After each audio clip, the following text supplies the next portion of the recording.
Good evening, everyone, and welcome to our final class on Ruth, on the book of Ruth. This was a short book, so after Shavuot, I'm going to be teaching Echa, the book of Lamentations, seasonal, right? So we'll be ready for the 3 weeks when they hit, but that will be after Shavuot. Okay, so tonight we're going to conclude the book of Ruth, Ruth with a final chapter, and we're going to look a little bit at what laws are kind of being applied here, maybe because it's not straight what we would call yibum, which is levirate marriage. It's not straight redemption of the land the way we've read it in other places. So we're going to talk a little bit about what it is, but also we're going to be talking about the conclusion of the book and the book overall. Because it's such a short book, I'm not having a separate class to do a recap. This is going to be our recap class as well, but I think we all remember a few weeks back to the beginning of the book, and we can kind of, this is what's nice about Ruth is that it's so, it's easy. It's one story, it flows. It's not one of those things where you have to piece together or remember, what piece goes where. So let's dive right in. Here we are. Okay, so here is our So here we are in the fourth chapter in Perek Daled. Now, just remember this one actually. There's no real break. This could just continue right on from Perek Gimel from the third chapter. There's no, if we're reading it, it's a continuation. In fact, we're supposed to understand that this is continuing, that this is happening at the same time as Ruth is coming back to Naomi, and she's saying to Naomi, this is what happened. And this is what he gave me. And oh, I see there's a question. Okay, I'm pausing for the question. So Danny and Libby asked, what do you think of the book as a romance? Boaz falls in love with Ruth at first sight. I think, and I've said this before, I think a big part of it's interesting because Jacob falls in love with Rachel, with Rachel at first sight. Like that's a very clear description of someone falling in love with someone at first sight. This is not someone falling in love with someone at first sight. So he fell in love with her at first reputation is the way it's being presented. You might say, oh, that's unrealistic. Guys don't fall in love with someone for just being great and wonderful. Sadly, probably true. But in this book, they do. So here, Boaz hears about how amazing Ruth has been. And he's like, I have heard how amazing you've been. Now, also there is this clear feeling that he's older, right? And she's younger. And he's presenting it to her, whether out of kindness or as a reflection of reality, she has a lot of options, right? So he says to her, oh, thank you for you're even better that you didn't go after all the men, all the young men, right? You didn't go back, you didn't marry some other young man. You're going and kind of saving yourself for the relative who will help you do what you need to do, which is somehow connect the name of your dead husband to his land, right? Which we're going to talk about that in a little bit. What does that even mean? But he talks about her reputation and what she's done and how she's done everything for Naomi. And that's what makes her so fantastic. Nowhere is she described as pretty. And we all know that biblically, it's very easy to say that someone is pretty, right? It's not something that biblically you don't see. When a woman is pretty, you generally know it, right? And when it doesn't matter whether she's pretty or not, you usually know it too, right? Tamar kind of covers her face and it doesn't really matter. Here, we can think that maybe that one assumes that she's pretty because Boaz talks to her like she has a lot of options, but that's not, that he's acting like what's really drawing him to her is that she's such a wonderful person and what she's done and her reputation precedes her. So it's still a romance.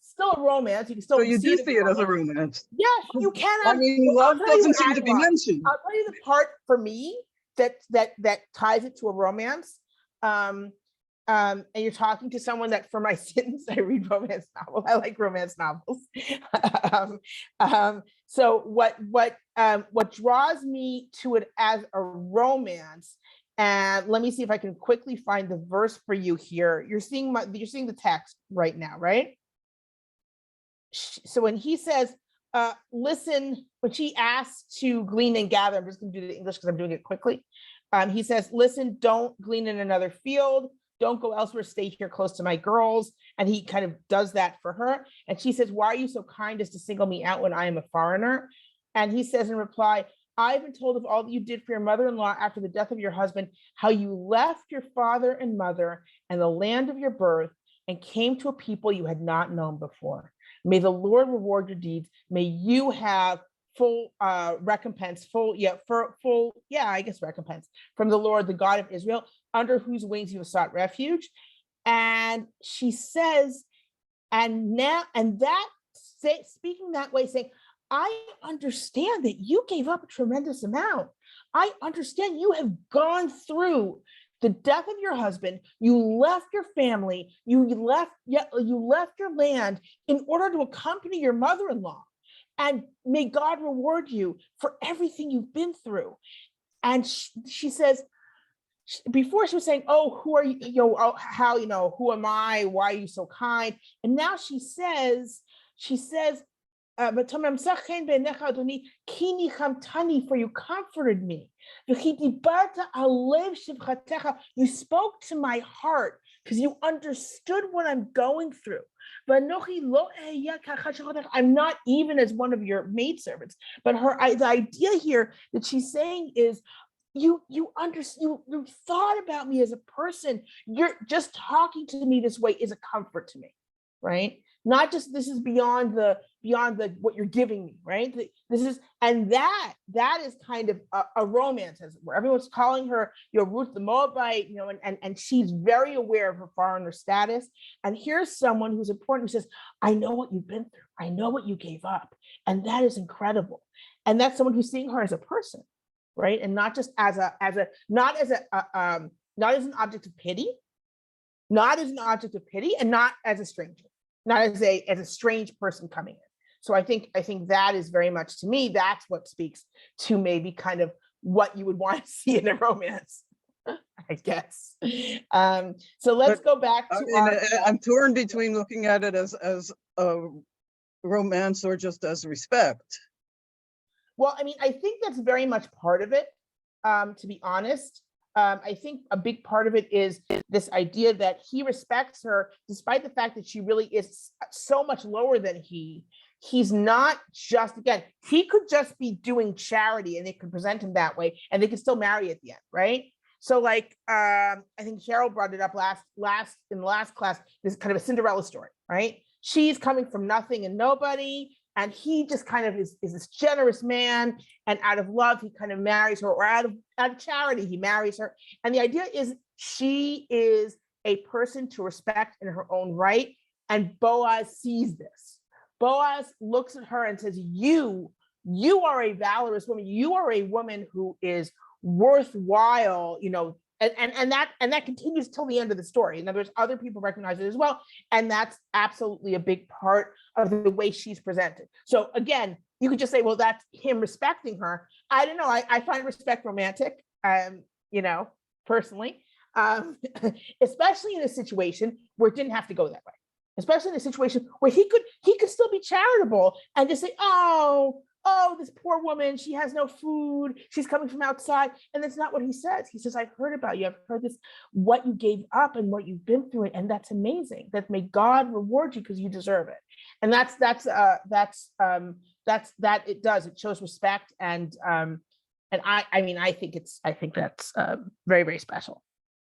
Okay, so we are going back to our text.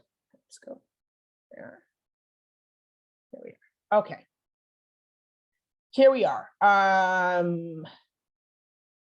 Okay, so we're in chapter 4, and the chapter 3 ended. And again, this is supposed to be happening actually kind of around the same time as the end of chapter 3. Why? Because At the end of chapter 3, Ruth goes back to her mother-in-law Naomi, and she tells her everything that happened with Boaz. She says, this is what he gave me. And Naomi says that he's going to take care of it today.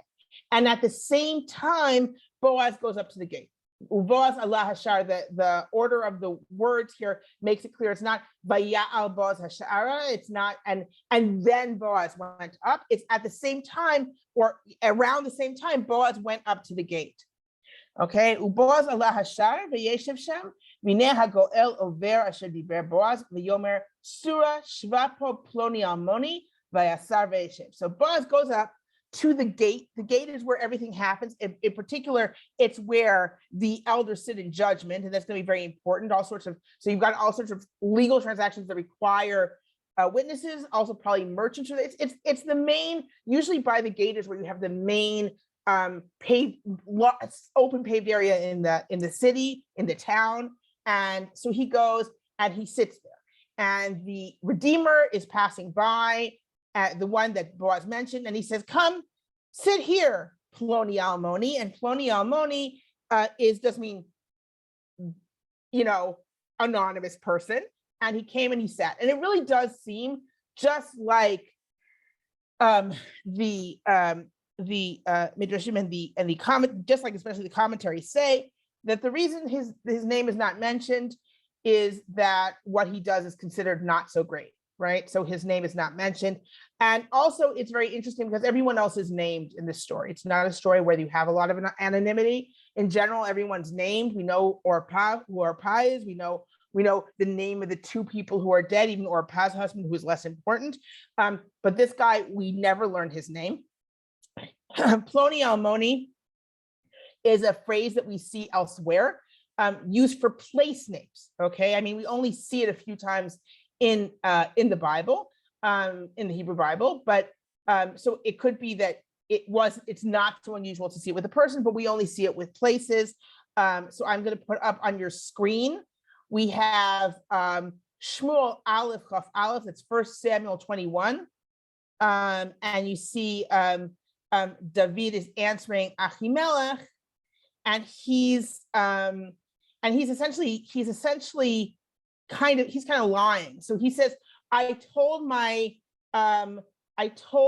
young men to go to such and such a place, Al-Makom Ploni Almoni, to such and such a place, right? Why? Because the place is not important. One assumes he made up a place for Ahimelech, but we certainly don't need to know it, right? And the other place where it says it is Malachim Bet, 2 Kings 6.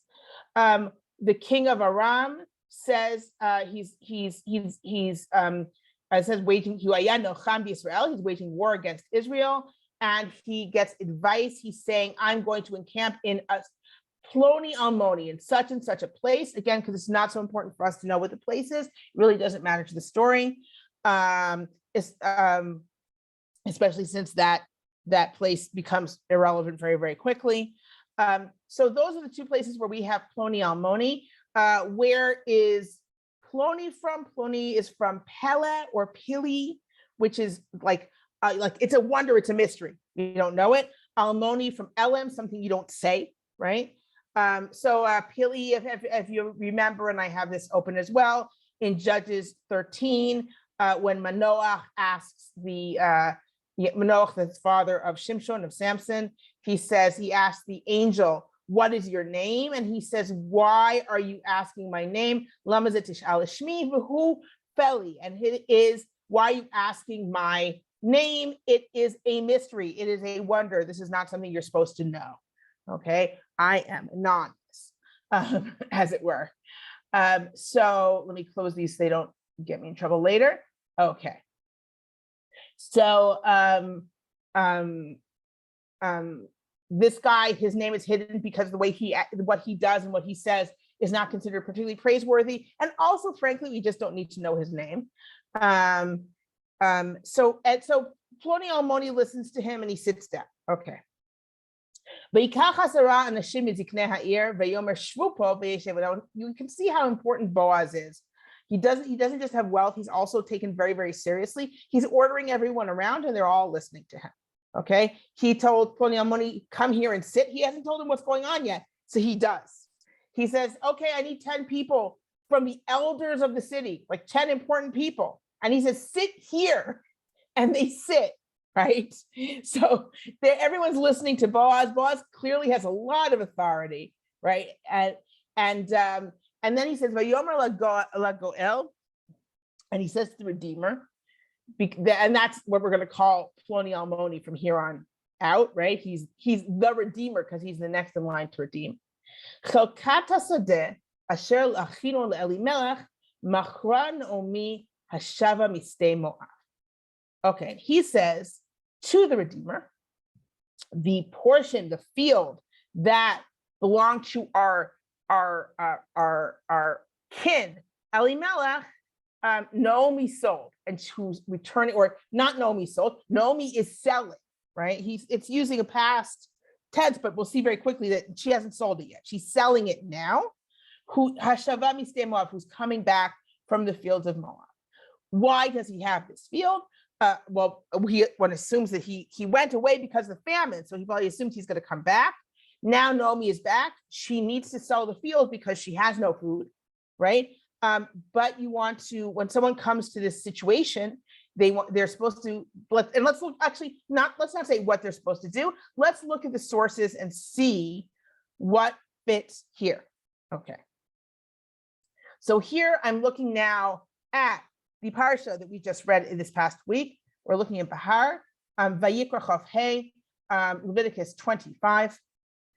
And we have Hiyamuch Achicha Umachar Me'achuzato Uva Golo HaKarov Elav V'Ga'al Et Minkar Achiv.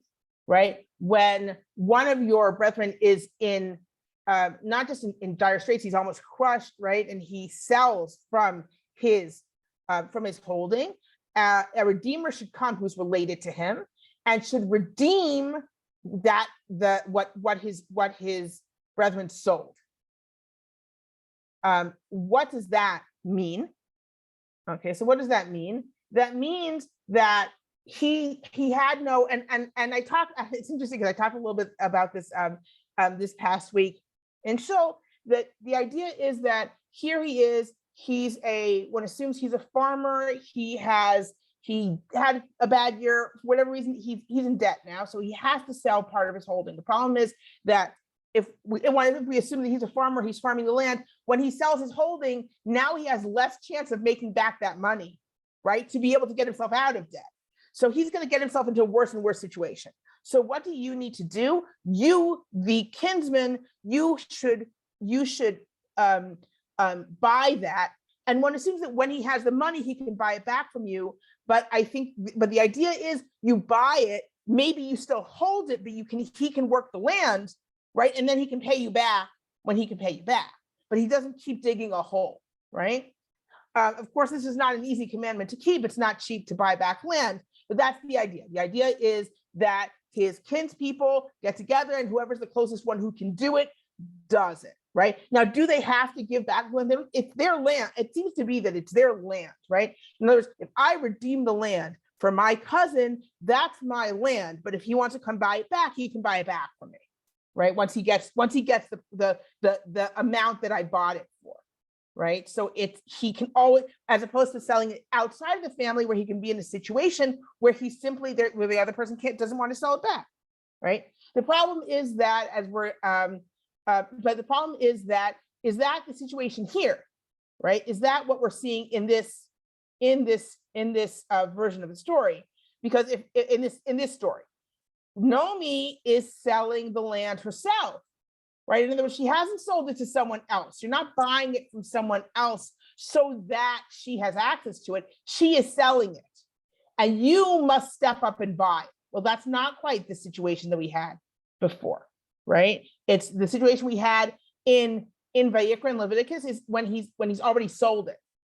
It is closer to what we have in the story of Yirmiyahu and the field of Hanamel. And let's take a look at that. So that's Yirmiyahu, Jeremiah. In Perek Lamed Bet, chapter 32. So he gets the word of God comes to him, and it says, Hinei Hanamel ben Shalom dodcha ba elecha lemor knei lecha et sadi asher ba'anatot ki lecha mishpat hageula liknot. So Hanamel, the son of Shalom, your uncle, is going to come to you saying, buy my field that is in Anatot, because you have the law of redemption to buy. You're the one, you're the closest relative, and you have to buy it from me because I want to sell. Notice how different this is from the situation in Leviticus, where the person had no money, so they had to sell, and now you're coming through and getting it back for them, as it were getting it back for them, or at least bring it closer enough to the family so they can eventually get it back. Here it's like, hey, I want to sell, and you're the person to buy, and you must buy it, right? Now, it's at a particularly poignant situation because Yirmiyahu is in jail at a time when Jerusalem is under siege, and God says to him, buy the field, and he's like, wait, what? I'm going to buy a field now? When am I going to see that money again? When am I going to see the field? I'm in jail, in the city, under siege, and God's like, yeah, no, you buy the field, right? And he buys the field.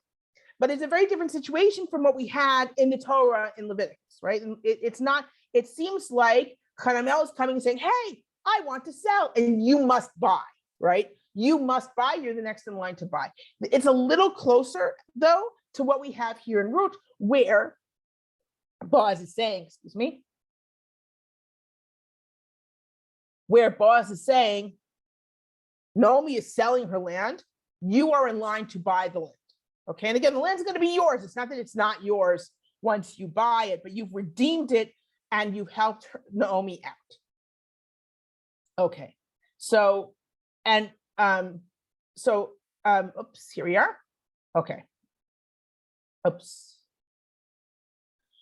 Vania Malta, so he says, okay, Naomi, who came back from Moab, she's selling the field.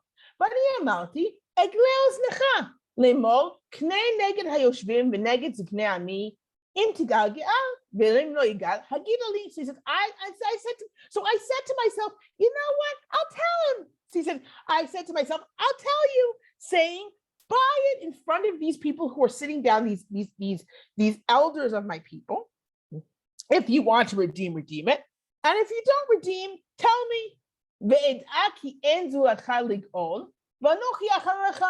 And I'll know that you know there's no one else to redeem. I'm the person after you. Vayomer, Anochi Egal. He said, it's okay, I'll redeem it. I'm happy to buy this field. I could use a field, I'll buy it. Vayomer Boaz, Biyom Knotcha Hasadem Yad Naomi, Ume'et Ruth HaMoaviyah, Eshet Hamet Kanita, Lakim Shem Hamet Al Nachalato. Okay, so now Boaz kind of says, okay, but if you're going to buy the field from Naomi, then what you have to do is you need to acquire Ruth the Moabite, the wife of the dead person. We still don't know yet whose husband, who was her husband. We don't yet know the name of her husband. Which one? Machlon or Kilian was her husband. Lahakim Shem Hamet al Nachleto, to establish the name of the dead person on his portion. Okay, now we see something that is different. Okay, because nowhere when we read about redeeming a field was it at all connected to a marriage, right? You redeem a field, you're just buying the field, that's all you're doing. Okay, there's no marriage involved. Why are we all of a sudden connecting this to a marriage? Now, we don't have an example, except there was an article by, Brad Embry. Brad Embry wrote an article arguing, I thought this was interesting, arguing that what is the idea of linking the two? You do see it with the daughters of Tzlopchad. What happened to the daughters of Tzlopchad? The daughters of Tzlopchad, of course, they have no brothers, so not a single brother even, and their father passes away, and they go to Moshe, they go to Moses, and they say, hey, we don't have brothers, but does that mean that no one's going to inherit? I see their questions, but I'll get to them in just a second. And they said, so is no one going to inherit? So we're going to lose the land, and we should be allowed to inherit. Moshe goes to God, and God's like, they're right, they should inherit. So they inherit their father's portion.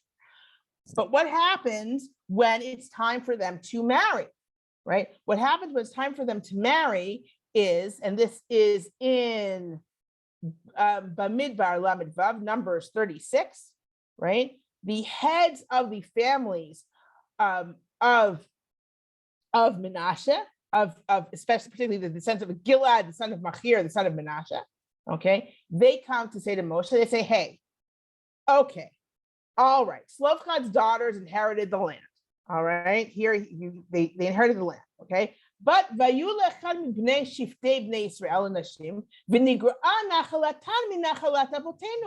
if they become the wives of people from a different tribe, right, they're going to take that land from our tribal portion and transfer it to a different tribal portion. That's not fair at all, right?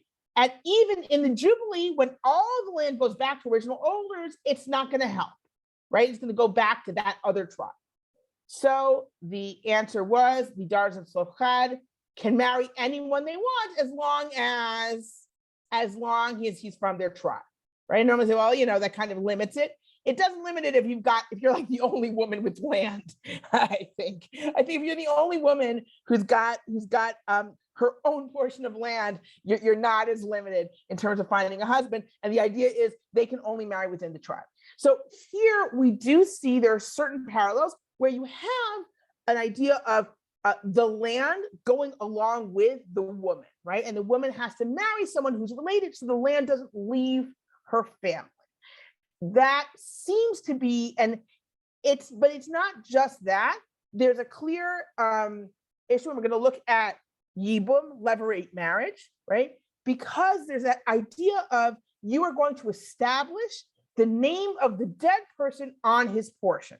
Now, with levirate marriage, you establish the name of the dead person on the child you will now have with the brother that you're marrying, right? And that child is supposed to be called on the name of the dead person, even though he doesn't seem to be. Okay, we're going to talk about that in just a second. All right. I think I saw some questions, so just a moment. Okay. Danny and Libby have a good question. Is it obvious that when Elimelech dies without any descendants, his wife inherits his land? Wouldn't it go to a male relative? You're right. And people ask that. There is no place in the Torah where a wife inherits her husband's land. Okay, it would not go to her usually. One of the theories is that it would go to her sons, and then her sons died and she inherited from her sons. And that's how she's got the land. Okay, so that's a possibility. But yes, that's absolutely a question that everyone asks. How did she inherit this land, right? And Susan asked, do some interpret it that Naomi already sold the field past tense? No, because you'll see why, because it becomes very clear that Naomi's selling her land now, right? It becomes clear because of the way they're talking. He's like, yeah, I'll buy it from her. Like it's very clear that she's selling it now in the subsequent verses.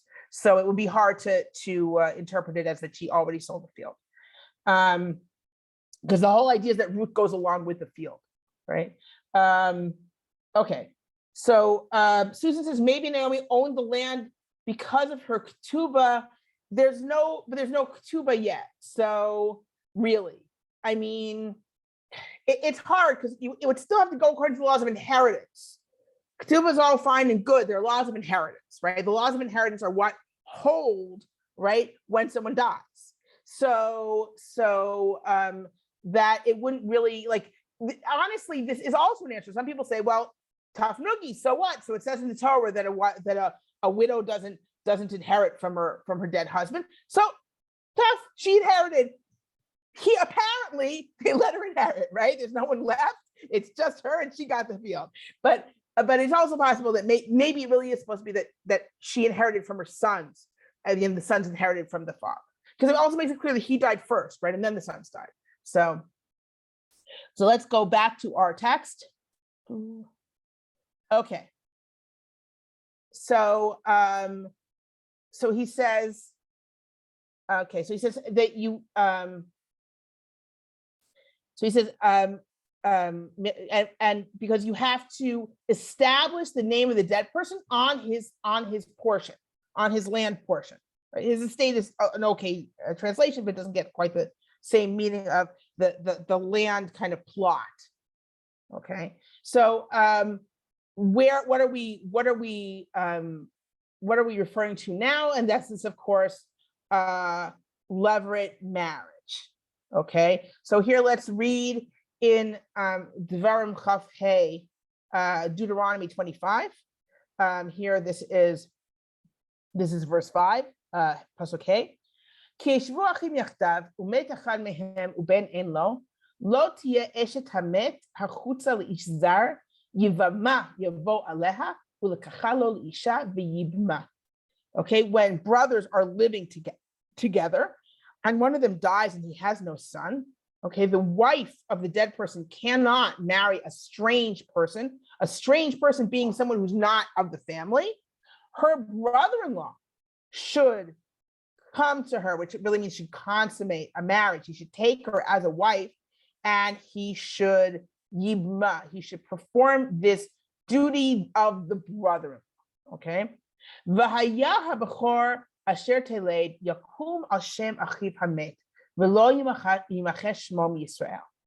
And the eldest who is born, because she's going to have more than one son, one assumes, the eldest that's born will be established on the name of his brother, the dead brother. In other words, this boy is going to be considered the son of his dead uncle, essentially.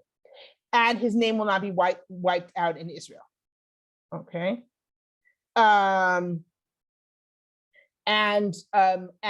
so the idea is that this child will essentially consider the continuation of the dead brother rather than of his actual biological father, right? And then if the brother refuses to do this, it's very clear in the way the text is written that this is considered very shameful, right? That his brother's widow is going to go, she's going to pull the sandal off his foot, his shoe off his foot, and she's going to spit in his face. Why his shoe and why his foot, right? And then it says, and everyone's going to call him in Israel, Beit Chalutz Hana'al, the family of the unsandaled one, of the person who doesn't have a shoe, right? Because it's a very shameful thing not to perform this. Frankly, in these days, no one performs this. Everyone does the thing with the shoe because it's considered actually kind of incest. So they don't do that today. However,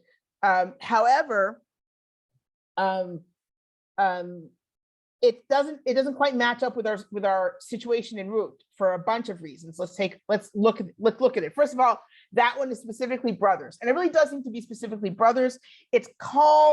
It's using the name Yibum is taken from the word for brother-in-law. You could say, well, it means closest relative that's living with them. Not so clear.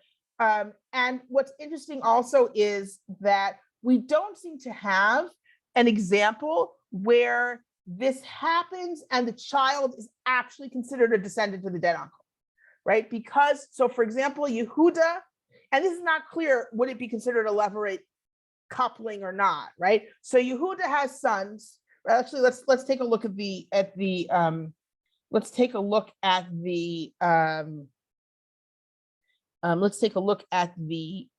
story, at the verses. Here we are. Okay. So this is the story of Tamar and Yehuda. This is the beginning, right? Yehuda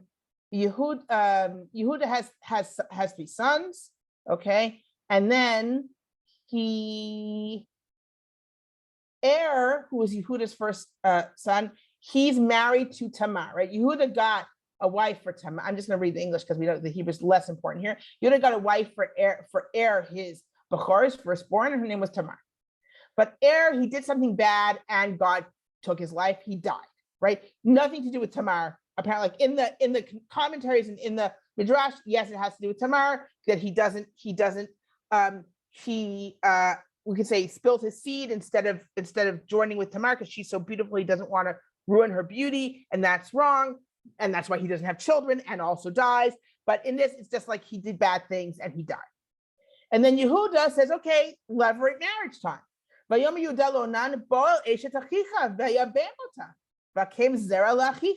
says to Onan, okay, so join with your brother's wife and do levirate yabemota, right? Do the brother-in-law marriage with her, right? And provide offspring for your brother, right? Again, this is the idea that you will have a child, and that child that first child will be considered your dead brother's child.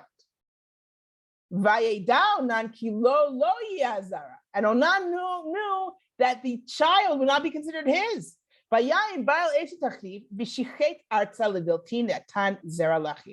So when he came to her, when he had marital relations with her, instead of actually doing things inside her, he spilled it on the ground so that he wouldn't have a child for his brother, which seems particularly nasty, because it requires extra effort so that you won't do what you're supposed to be doing.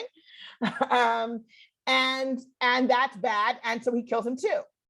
And then Yehuda says to Tamar, okay, wait for the next brother, because now you're supposed to get the next brother because you still don't have a son, Shelah. So he says, wait for him to get older, wait for him to grow up. But he's like, no way, because the common denominator here of all these guys dying is Tamar. So the third son's not going to Tamar. He's already decided, right? And then Tamar pulls her little trick and gets Yehuda to have relations with her, with him not knowing that it's Tamar. And then her twin children become the continuation of Yehuda's line that leads to the Davidic line, right? Now, those twins that she has with Judah, with Yehuda, right, are never called Er's children, right? Er was the firstborn. Remember, he's the first dead one who was supposed to have kids. The point of the levirate marriage was supposed to be to provide children for Er, who's dead without children, right? Those twins are never called Er's children. They're only called Yehuda's children.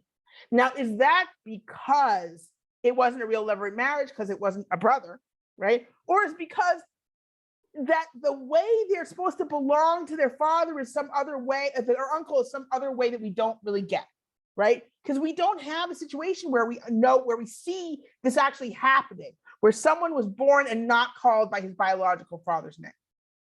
Now, Susan asks, is the Ashkenazi custom of perpetuating the name of the deceased related to the idea of using the name of the deceased brother? Well, there's an idea in general that a child continues one's name, one's name being one's reputation, one's memory. That's why we have in Yeshayahu and Isaiah the idea that a eunuch can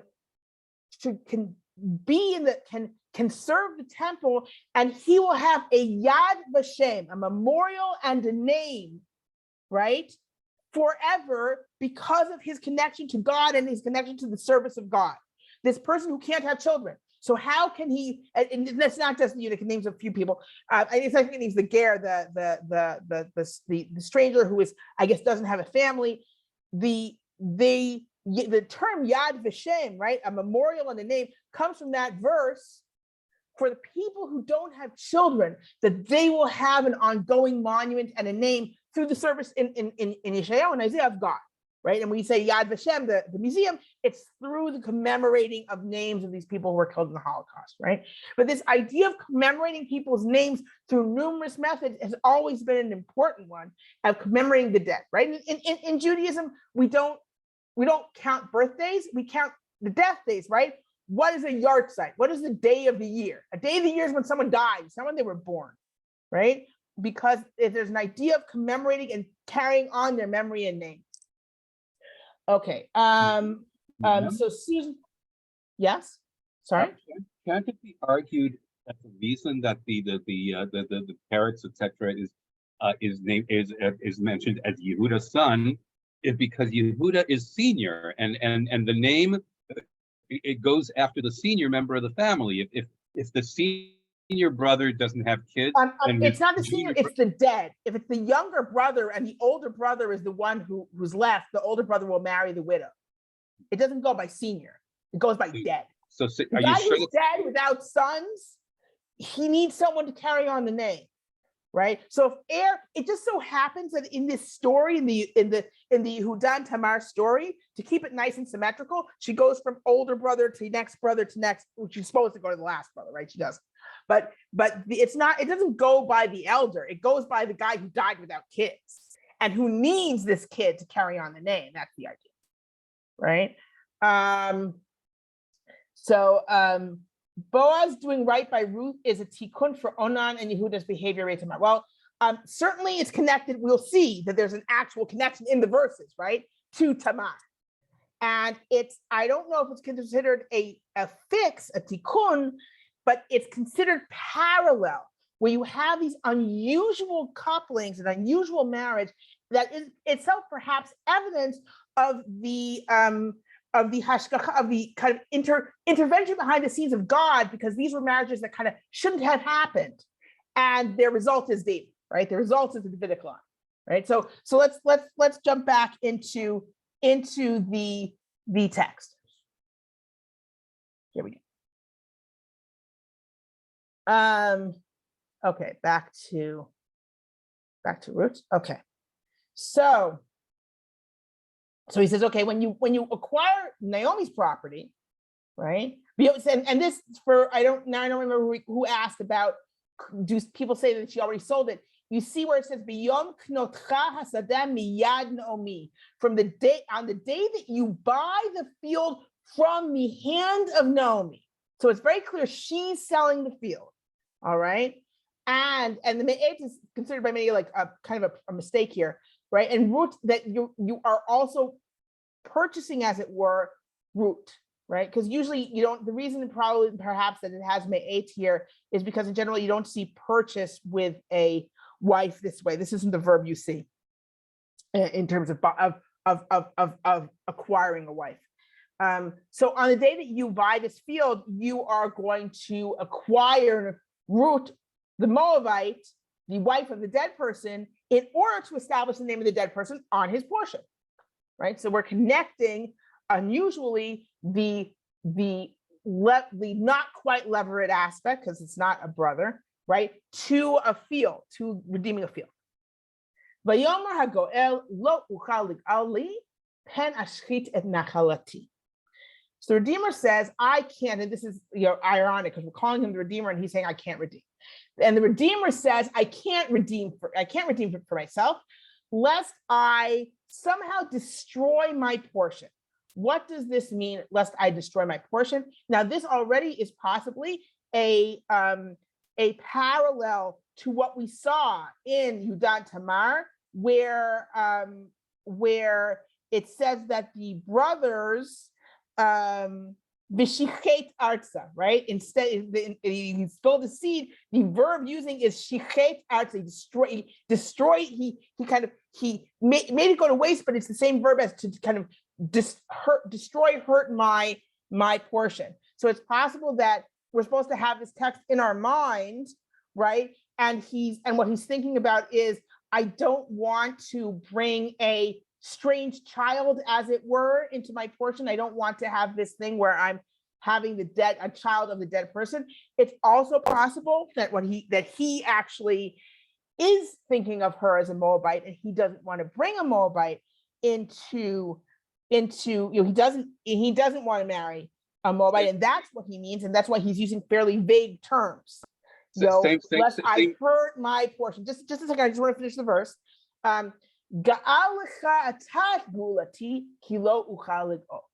You should redeem. You redeem. You, like he's kind of like you kind of get the discomfort, and also he wants to be super clear. No, Boaz, you do it. You do it. You do it. He said, I'm going to say it all. All once. And the Redeemer says, I can't redeem for myself, lest I hurt my own portion. Redeem it for yourself. You redeem it for yourself, my redemption, because I cannot redeem. Like he wants to make it super clear. There's no way. I am not doing this. You should do it, Boaz. Yes. I think there's a bit of a linguistic irony here. Pen ashchit, from the same root as corruption. It's sort of like a distorted concept of the concept of corruption. Interesting. Yeah. But I think it also goes with this idea of, like, especially if that's the way he's looking at Ruth as a Moabite, he could feel that this is going to corrupt his inheritance in some way, right? We'll make it impure, so to speak. Right. But again, he's saying it in very vague terms, so we're not sure. And you don't know, is he saying it in vague terms because it's so distasteful? Because in fact, he doesn't want to marry her because she's a Moabite, where everyone else, and we'll see, everyone else seems to be like, wow, she's amazing, right? And so he's saying it kind of vague terms. It's a little bit shameful. He doesn't want to come right out and say it. Or is he saying it in vague terms? I mean, you could also say because he doesn't, it's shameful to say, I don't want to have a child with the name of a dead person. Like I don't want to deal with that. I don't want that in my family, right? And I don't want that over my portion, over my land. Okay. V'zot lefanim b'Yisrael al ha'geula v'al ha'tzmura l'kayem kol davar. This was, and now this is a verse that's saying to us, this is being written consciously, and it wants us to be conscious of the fact that when this is written, it's long after this story happened, because it has to tell us there's a practice that you might not be familiar with anymore, but that they used to do, okay? And that practice has to do with whenever you have redemption or any sort of transaction, l'kayem kol davar, to make it kind of, to make it stick, you know, almost like a signing kind of, shalaf ish na'alo v'natan le'ehu v'zot ha'teudah b'Yisrael, right? The person would take his shoe off and give it to his friend, and that was kind of the documentary evidence, as it were, in Israel. Okay, that was the evidence, I should say. That was kind of the evidence of it, of a transaction in Israel.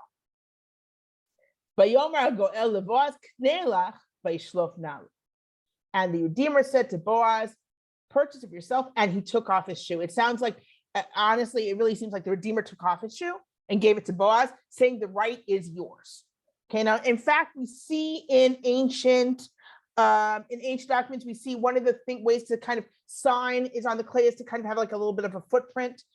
It's possible that, and also the idea of kind of walking the land is also a kind of a way of acquiring it, as it were. So it seems connected to that idea. So he's giving, by taking his shoe off and giving it to Boaz, he's like, no, yours is the right. And it's telling us that, first of all, it is kind of establishing, like, I'm telling you a story now of long ago, right? And it's also telling us that he did a symbolic act to show it's not my right, Boaz, it's your right. But is there a question here?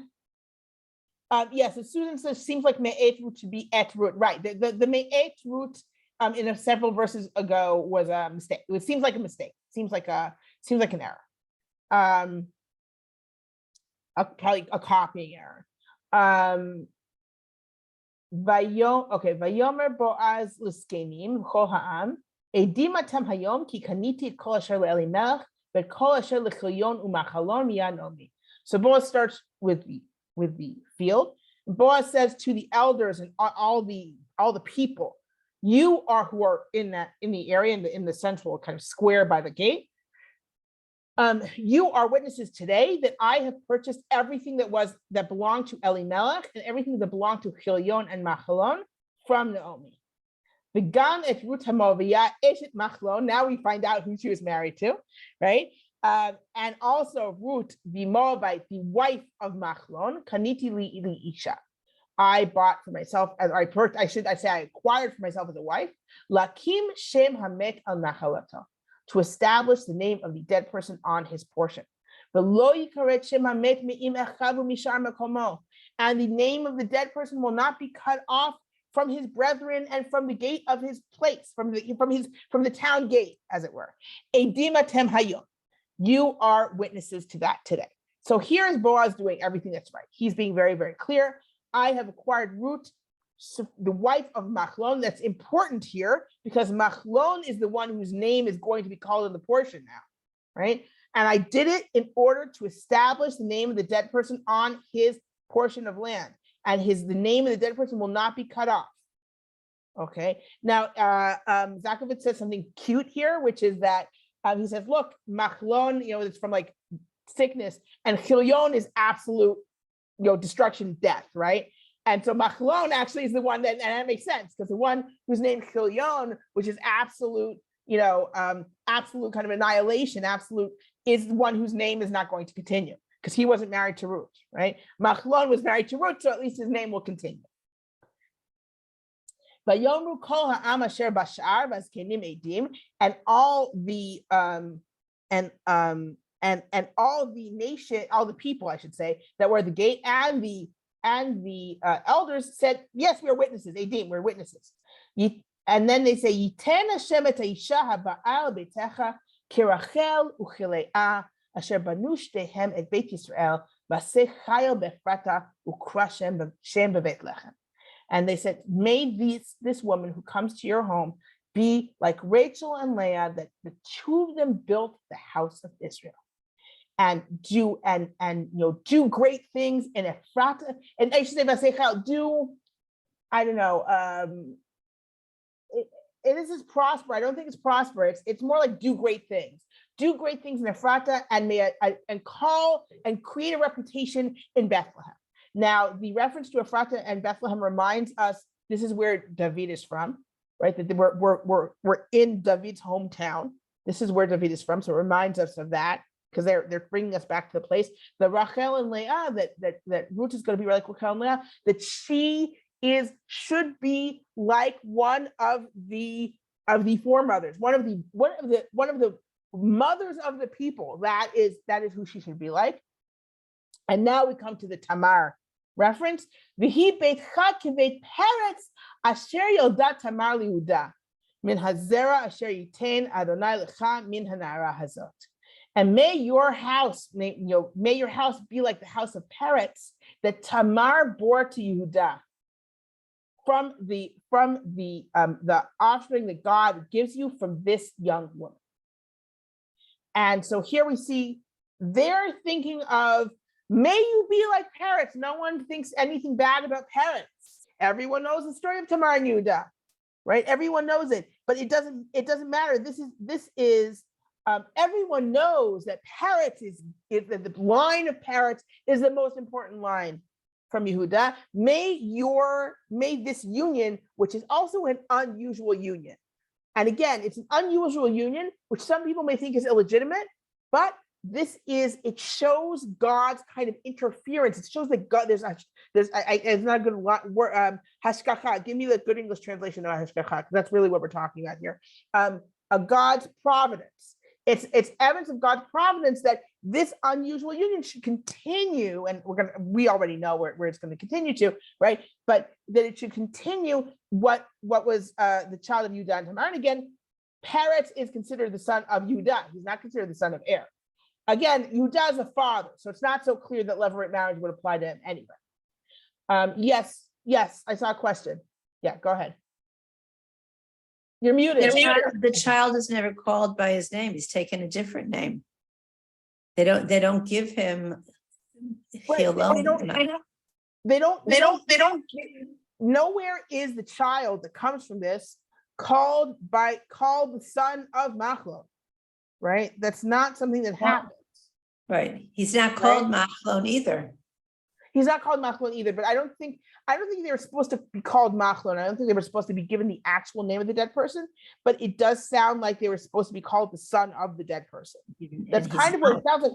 We don't have any case where that happens, right? Mm-hmm. Now it does become kind of a crux, like something really that you need to solve when you're talking about the genealogical list, which we're going to get to in just a minute. Whether the genealogical list that we end with is original to the book or not. And so we'll talk about that in just a second.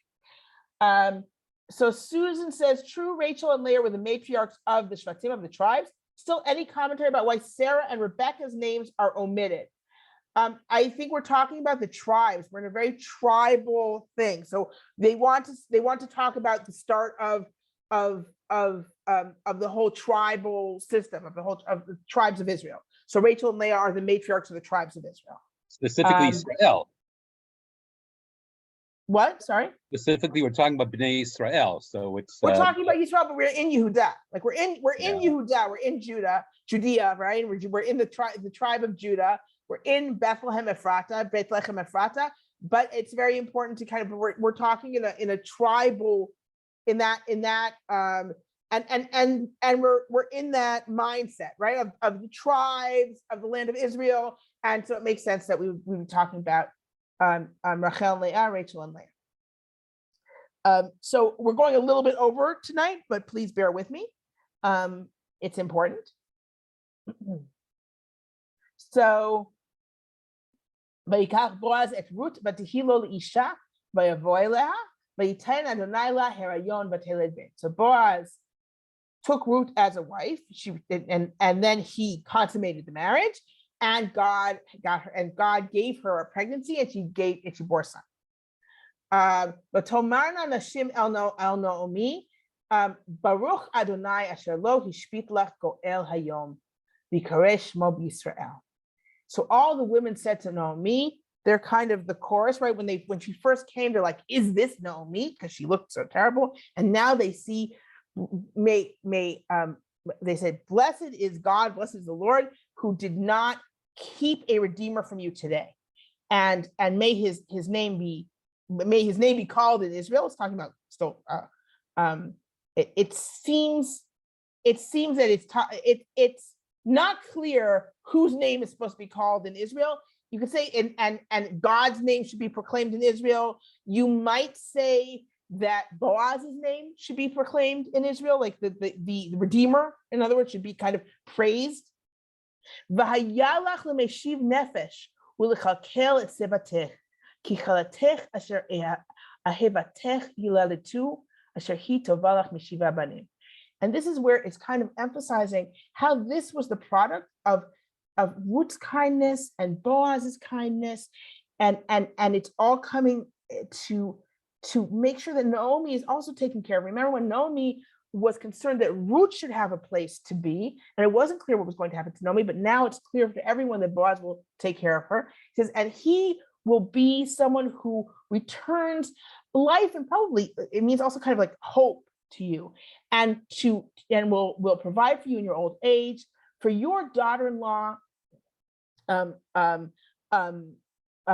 It's interesting. So I'm changing this. It's actually, if you look for what it's from the continuation, it's not talking about Boaz.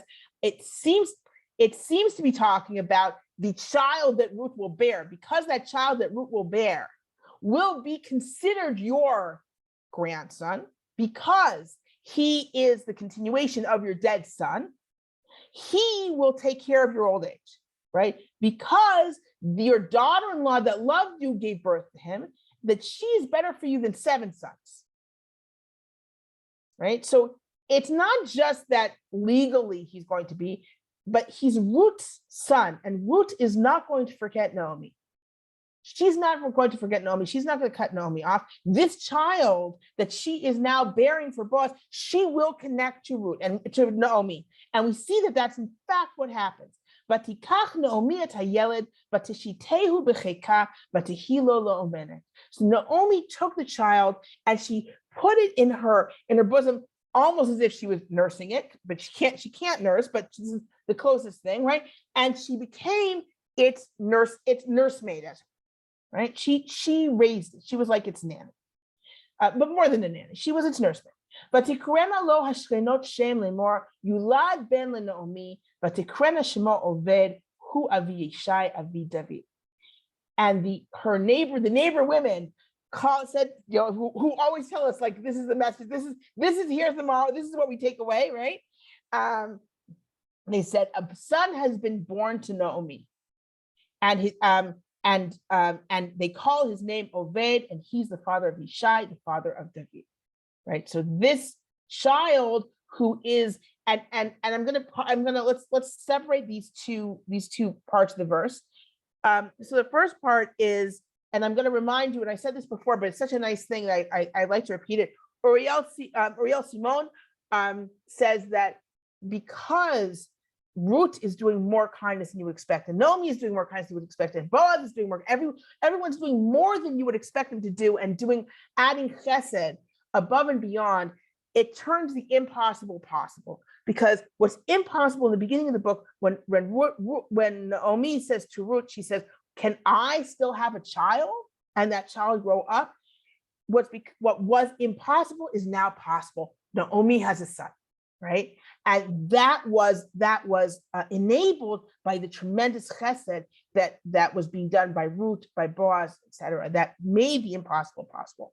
The second part of the verse says what came out of this tremendous, not just chesed, but everyone doing the right thing and everyone behaving, everyone doing the right thing, everyone working together. What came out of that? What came out of that was David, the king of Yehuda and Israel, and the Davidic line, and not by a lot of generations, by just a couple of generations. Okay, and then at the end, we have kind of a genealogical summary. Ve'ele toldot Peretz, Peretz holided Chetzron, right? Okay, I'm just gonna read the English. Okay, so Peretz had Chetzron, Chetzron had Ram, Ram had Aminadav, Aminadav had Nachshon, Nachshon had, so remember, Peretz is the son of Yehuda and Tamar, okay? So Peretz had Chetzron, Chetzron had Ram, Ram had Aminadav, Aminadav had Nachshon, Nachshon had Salma, Salma or Salmon, because it's spelled differently in different places. Salmon had Boaz, Boaz had Oved, which is this child he had with Ruth, and Oved had Yishai, and Yishai had David, right? And this gives us that genealogical line. Now, there's an argument about whether this genealogical line is that original to the book, or was it added because it had and also there's a question, was this book originally connected to David or not? So it's two different questions. You say, well, this verse always said that Oved was the grandfather of David, but then someone wanted to add a genealogical list to kind of spell out how it works. Or you could say, or there people will say, oh no, it wasn't connected to David at all in the beginning, and they wanted to connect it to David. The fact is, it worked. Certainly, this verse works nicely. That it kind of sets a cap on it. If you had any doubts whether this marriage was good and that it was a good thing that this child was born, and that this child was the grandfather of David, sets a cap on it that this was good, right? Now, the genealogical list, one of the arguments that some people say against the idea that it's original to the book is that it says that Boaz had Oved. And how can you say Boaz had Oved when he had this whole agreement that he was supposed to call a son on the name of the dead person? The problem is we never see that the child is actually called in the name of the dead person. We didn't really see it ahead of time either. It just says if we look, it doesn't say anything about it says it says he came to her, she got pregnant, and she had a son. Now we do see what the person that this baby is connected to is Naomi, which is very interesting. It doesn't say anything. It doesn't say anything at the end about, oh, good, now your son will have a name. It doesn't say that. It says, now you, Naomi, will be taken care of.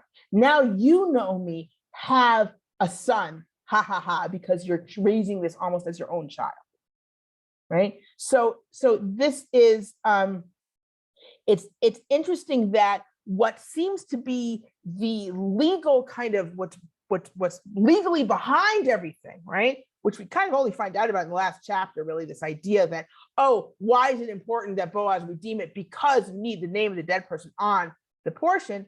That is ignored at the end. What's important is that Naomi is taken care of, right? And that Naomi has a child, right? And then that child, you have the Davidic line. I think that it's interesting that we started with a world of women, of two women, 3 women and then 2 women who are thrust out into a world where they don't have men, they have to fend for themselves. And we end with women, right? With this idea, Naomi, Ruth is better than 7 sons for you. And now you have a son, he'll take care of you, Naomi, right? And that's how we're ending. And then if you had any doubts about this marriage, there are none, because the same way that the kind of strange coupling strange is putting it lightly, between Tamar and Yehuda ended up with Peretz, this marriage is in that line, and it's going to end up with David, right? So that's because, again, because of Ruth was amazing, Boaz was amazing, Naomi also just wanted what was good for Ruth, and everyone was doing what they should be doing, even more than they should be doing. And so we end up with the king of Israel. And again, with what we were worried about in the beginning, what was going to happen to Naomi and Ruth, at the end, we know that Naomi and Ruth are fine, right? We know that they have what they wanted, and that seemed impossible.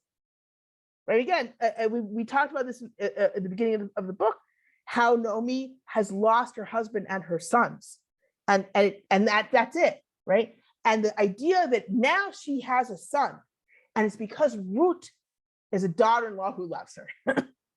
so I think that kind of brings us back, and I do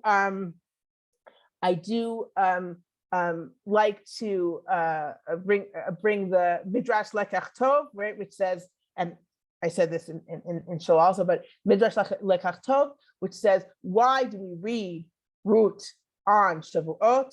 Because Ruth is the Megillat Ruth, the book of Ruth, is all about chesed, about kindness, and Torah is all chesed, is all kindness. And so that is, I think, what we've seen as we've read the book, with all our different things we're talking about. What was the halacha here and what is the halacha there? In the final analysis, what is motivating all our heroes is this desire to take care of other people and to do what's right. And on that happy note, I will thank you all for coming, and join me after Shavuot for Eicha, for Lamentations. Now, I do see that there are a few comments and questions. Susan has a couple. Reminds me of Elkanah telling Hannah that he is better to Hannah than 10 sons. This always sounds insensitive to me. It's supposed to sound insensitive there. When Elkanah tells Hannah that he is better to Hannah than 10 sons, that is the ultimate betrayal of an infertile woman. She has the only, and you see this also with Yaakov and Rachel. Yaakov says to Rachel, what are you yelling at me for? What am I supposed to do? Am I God? Right? And you see that, and it's the tremendous pain and loneliness of an infertile woman that, and I'm sorry, I don't mean to be like insensitive to anyone if anyone's listening, and that, the tremendous pain of an infertile woman that the Torah and Tanakh, the Bible, the Hebrew Bible in general, does not hide. That she says that even her husband cannot understand what she's going through. Her husband, who's closest to her and who's the one thing that she has because she doesn't have children, doesn't understand what she's going through, right? And the Torah doesn't hide that from us, and neither does the story of Elkanah and Hannah. And we have that to show her husband doesn't understand, and that in the Elkanah and Hannah story, that's what drives Hannah to pray at the temple. That's what the one thing that she can do is pray to God. And no one understands. The Kohen, the priest, doesn't understand. He's like, what are you drunk? She's like, you don't get it. I am talking to God, leave me alone, right? Excuse me for that aside. Okay. Both Boaz and Susan also says both Boaz and Ruth and David's lineages trace back to improper relations. Sure. Father-in-law to daughter-in-law and Moabites from daughter-father. Yes, and that is the point. The point is, or at least that's what the point seems to be. It's like, hey guys, you know the story of Yehuda and Tamar. You're gonna go new to a Moabite woman? Yehuda and Tamar is much more problematic. I mean, how do you? And we all know that story. We know who came out of that. So this is a continuation of that, right? So it absolutely is. The idea of that there are other problematic things that ended up being okay. Right. And the way the story of Yehuda and Tamar is presented to us is as Tamar had no choice. Tamar did what she had to do. And the children that she had were legitimate children. Right. Even though she herself, of course, then has a living widowhood. Right. She can't, Yehuda won't have relations with her and she can't marry anyone else. Right. But she did what she had to do to have the children, was the idea. Any other questions before we end? Yes. Miriam? Yeah. Yes, here I am. Yeah. Yeah. So this genealogy that we find at the end of Megillat Ruth, you find almost word for word also in Divrei Hayamim Aleph. Yes. Which is also another reason why. People think that it's external, right? That it was brought in, right? I know Zakovitz doesn't agree. Zakovitz thinks it's original. right? It does seem like it could easily go either way because it's the sort of thing that's very easy to tack on, right? Yeah, I mean, You know, even and it even doesn't add a lot of information. Like we know everyone's genealogy. Like as soon as we find out that this kid is the grandfather of David, we could fill in the rest of the genealogy ourselves. We don't need it spelled out for us. well, But it sort of does add extra information. I mean, because both the Hayamim and what we find here in Ruth is tying the parrots of Bereshit of Yehuda to David Hamelech. well, I think it's 10. It's also 10 generations. Yeah. It gives us 10 generations. So we have the 10 generations there, and that is what it's at, right? Yeah, So we have that perfect genealogy ending with David. The very beginning of the New Testament follows that same theme, trying to tie it all together. The New Testament does this funny thing also because it has Rachav and it's like, let's put in all the problematic pairings. You got Rachav, you got all But interestingly, in the earlier books of Shmuel and Malachim, you don't find this genealogy at all. The only mention of Boaz in Shmuel or Malachim is as one of the pillars of Shlomo's temple, as Yachin and Boaz. Yeah, Yachin and Boaz are the two pillars. Right. Right. So it makes you wonder if you've got a later edition here. That's the big question: is how accepted was this genealogy in general, right? Was everyone like, oh yeah, we know Boaz, David came out of Boaz, or is this kind of setting it up, right?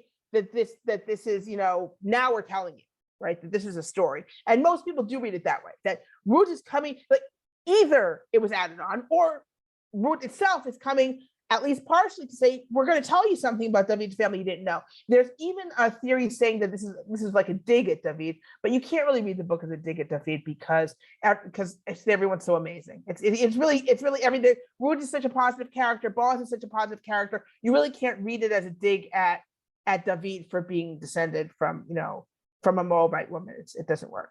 Any other questions? Well, thank you everyone for joining me. It's been fun. It's been fun teaching and learning Ruth with you. And those of you who are interested, please come back for Eicha after Shavuot. Okay, thanks everyone.